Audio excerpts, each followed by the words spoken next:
Cheers! How you do, buckaroos? And all you need is a bottle of Black Cat oil, according to Tom Gray and Delta Moon. But anyway, hey man, I don't have Black Cat oil. What I have is a Warhammer Imperial India Pale Ale. This beer has taken a lot of different shapes over the years. 9%, and what I just poured looks nothing like the original incarnation of this beer, which was more of a classic, double IPA at the time.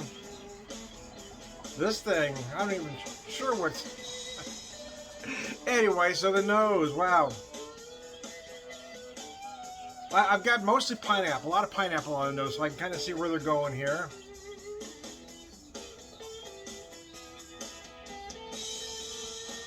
I actually get a little bit of lemon zest on the nose as well, but a lot of pineapple.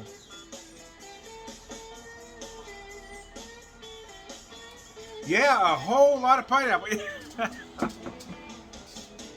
Yeah, you can find some citrus in there, get a little bit of tangerine notes. Again, I find some lemon zest in there as well. It's funny though, I mean, the first time I had this was, I don't know, 2012 maybe, and it was more of, again, it was what double IPAs were at the time. I believe it was almost an amber color. It was big and malty. It was hoppy as all hell too, but I mean, there was some malt to hang on to. This is just a whole other beer here. And this is what, double IPAs seem to be anymore. It's all about the fruit juice. Nobody wants beer that tastes like beer anymore. Except for old guys like me, I guess. And we're dinosaurs. Well, the truth of the matter is, in a way, we are dinosaurs because we're not the ones keeping the brew pubs afloat for the most part, anyway. I mean, I don't go anywhere enough. We've got 10 breweries in town, and I'll get to every one of them throughout the course of a year. But I mean, I'm lucky if I hit most of them once a month. I mean, one of my favorite places is Show Me Brewing, but I just went there a couple weeks ago, and it was the first time I've been there in about a month and a half. So I get to Springfield Brewing Company more often than any place else, mostly for two reasons. One, I have a mug there, and in proximity. It's close to where I work.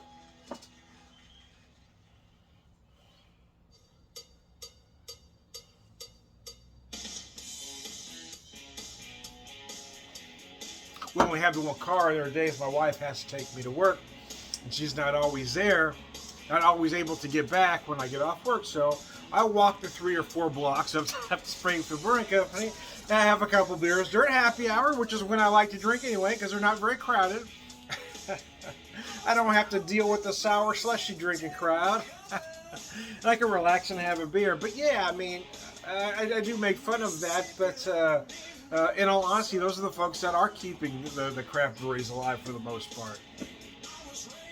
I don't get out enough anywhere. I do buy products, right? I'll buy a lot of products from all the breweries, but again, I just don't get everywhere very often, and I don't have the money to really keep them all afloat. I'll keep them all afloat is what I meant to say. But this does have nice flavors, nice aromas. Coming out right now, it is the perfect spring double IPA.